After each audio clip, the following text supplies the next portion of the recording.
If you're a senior leader, there's one conversation you have been putting off for weeks.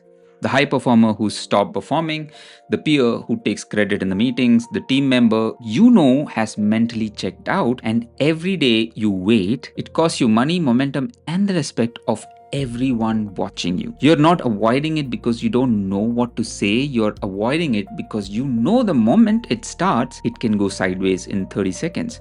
But the truth is, avoiding it is a decision, and it's the most expensive decision you make as a leader. Today, I'm going to show you a system 10 tactics that people at the top use to run hard conversation without burning the relationship. And I'm not talking theory because I've spent 20 years in operational leadership sitting across the table from CEOs, CXOs, and this is the method that I've seen them follow again and again when they need to say the things nobody wants to say. And here's the thing, nobody teaches you the difficult conversation isn't the problem, the way you set it up is the problem. Before the 10 tactics, you need to understand what's actually beneath every hard conversation. There are 3 drivers, and if you miss them, no script saves you. First one, asymmetry. 2 people walk in, but one has more information than the other. When you are the boss, you know the budget, the reorg plan, the client feedback they haven't heard. That gap is why they feel out of control. 2. Power. The moment you sit down, they know you can change their role, their title, their future. That knowledge alone changes how they hear everything you say. And the third one is control. This is the big one. The human brain fights to get control back the second it feels control slipping away. It's called psychological reactance. Push someone into a corner and they don't listen. They fight, or they flee, the flight or fight response, or they agree on the surface and sabotage later. You cannot out-talk these 3 drivers. You have to design around them. That's what these 10 tactics will do for you. So let's start quickly without wasting any time.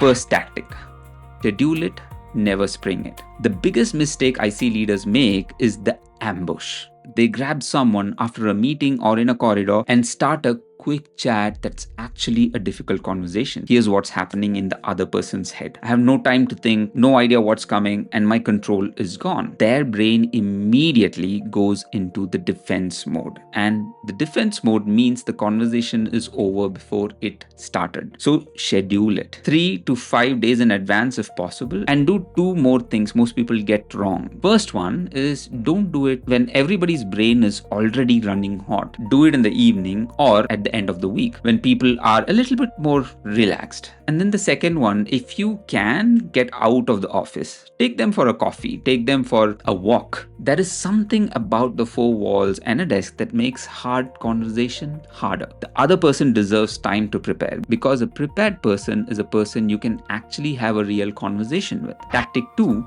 is to start with, I might be wrong. This is the one that separates the real leader from managers who think they lead. When you have power, everything you say lands as a verdict. So if you open with a judgment, like your communication is poor or your attitude is the problem, the other person isn't listening anymore. They are defending.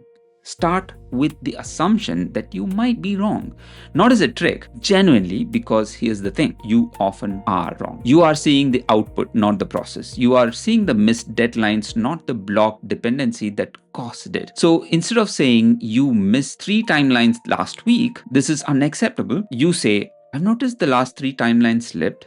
I'm wondering, is there something in the process that's making this hard? What do you think we need to do a better job? You notice the difference? You asked. You didn't judge. And when you ask, you get answers. When you judge, you get silence and resentment. Moving to tactic number 3 is to don't show your full hand. Early in my career, when I had to have a salary conversation, I made a classic mistake. I had done all my research. I knew my salary was below market. I even had a competitor offer in my hand. And I walk in, dumped it all on the table in the first 2 minutes. It felt like a rant, to be honest, in that conversation as an afterthought when I think about it. And the conversation went nowhere because I gave them nowhere to go. I used every card in the first hand. And here's what I should have done and what leaders at the top actually do. Play one card at a time. Say one data point, then stop.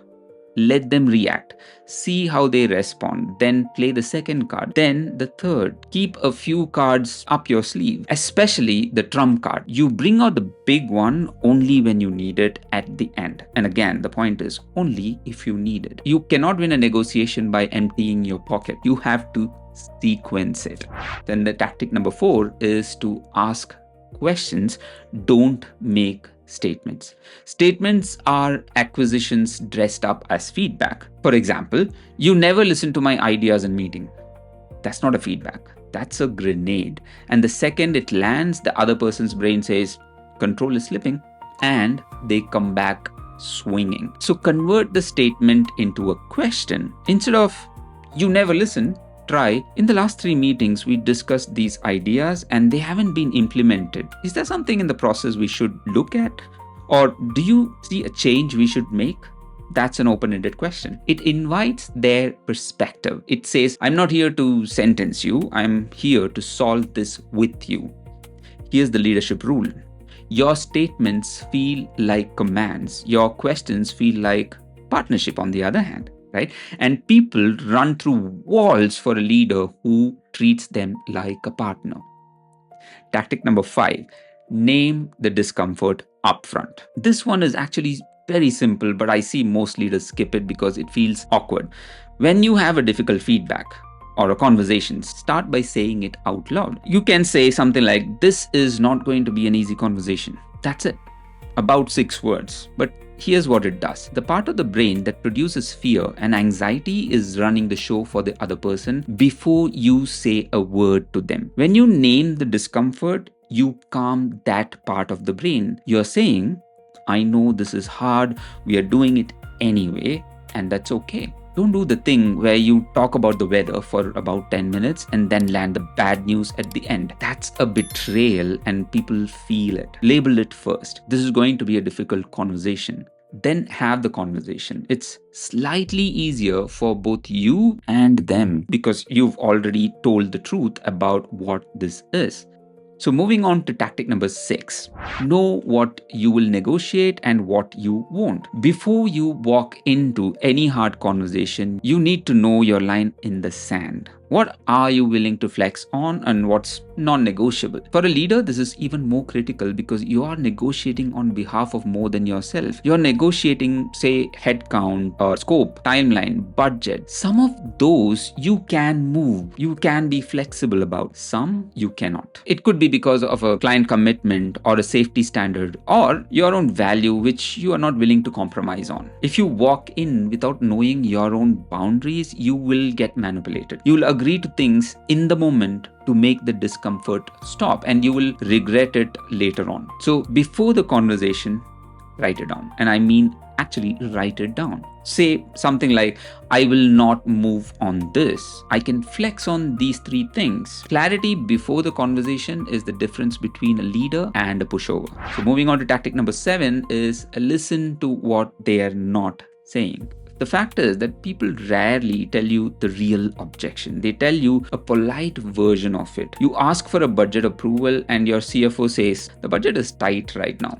Maybe the budget is tight. Or maybe she thinks the project is a waste of money and doesn't want to say it out loud. Or maybe she's protecting the headcount for something else. The words and the meaning are not the same thing. So how do you find a real objection? A tiny technique from negotiation called mirroring. Repeat the last 2 or maybe 3 words they said and stop. For example, when they say the budget is tight right now, you say tight right now and then stay quiet. And here's what happens. They'll fill the silence. They might say something like, well, yes, the money is tight right now, but I really don't think we should spend on this. And now you are talking about the real thing, not the surface thing. You cannot solve a problem you haven't heard. You have to listen to what's underneath the words. So tactic number 8 is to always give them an out. What I mean by that is never push someone so far into the corner that they have no way out, because a person with no way out will fight you or lie to you or say yes in the moment and then quietly work against you. A leader gives people a door to walk through. You do it with questions like, how can we make this work for you? Or What would you do if you were in my position? Notice what those questions do.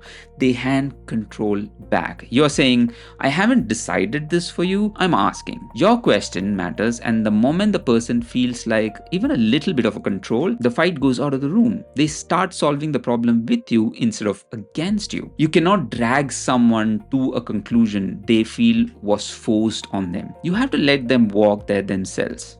So tactic number 9 is to separate the person from the transaction. This is the hardest one because it goes against every instinct you have. When someone delivers hard message to you, like they say your performance isn't where it needs to be, it feels like an attack on you as a person. Your ego gets involved, you get defensive or angry, or you mentally file them under enemy. That's a normal human behavior, but it's wrong. Here's the reframe. You are not the transaction. The feedback is about the work, not the worth. The person across the table is not rejecting you. They're redirecting a piece of work, and this cuts both ways. When you are the one giving feedback, remember the person on the other side is feeling exactly this. So make it easy for them. Be specific. Never give away feedback like your communication skill was bad. Say, in the last client presentation, the slide had 3 formatting errors and the message wasn't very clear. Now they have something actionable. Generic feedback is useless feedback. Neither of you know what to do with it. And a bonus for you. When you are on the receiving end, if someone gives you a vague feedback, ask for the data point. For example, say something like, which scenario are you referring to? Make them be specific. You can't fix a bad communication. You can fix a feedback like, last week you didn't make eye contact in the board update. That makes a huge difference. It's actionable and you will know what exactly to fix. And then the last tactics, the 10th one, end with clarity. Most hard conversations die at the end. Someone says, so let's work on this. Everyone nods. And then nothing changes because nobody actually agreed on anything specific. Here's how leaders end it. 4 questions. Always these 4. First one, what needs to change? Be specific. You need to make eye contact when you present to the senior leadership. Second one, what does it start? Your next presentation is on Thursday. You practice before that. And then the third one, how will you know it's working? I'll watch the next board update and I'll also ask your line manager to give your feedback. And the fourth one, what happens if it doesn't work? We try this for the 30 days. If it's not working, we'll look at a formal training session for you. Here's a quick summary. What changes? When it starts? How will we know? What happens if it doesn't work? That's the difference between a conversation and a commitment. Executives never leave a room without a next step. So that's the system. Schedule it. Start humble. Hold your cards. Ask, don't accuse. Name the discomfort. Know your line. Here's what's unsaid. Give them an out. Separate the person from the work and end with clarity. Here's what I want you to do next. Let me know in the comments which of these 10 tactics are you going to use in the next week. Pick the number and drop it in the comments. Maybe you have multiple of them. Just put them in a series. Just the numbers. You don't have to say anything else, and then actually use it. Because reading about this or watching me or hearing me on the podcast doesn't change anything. Doing it does. So Rakesh signing off. Until next time.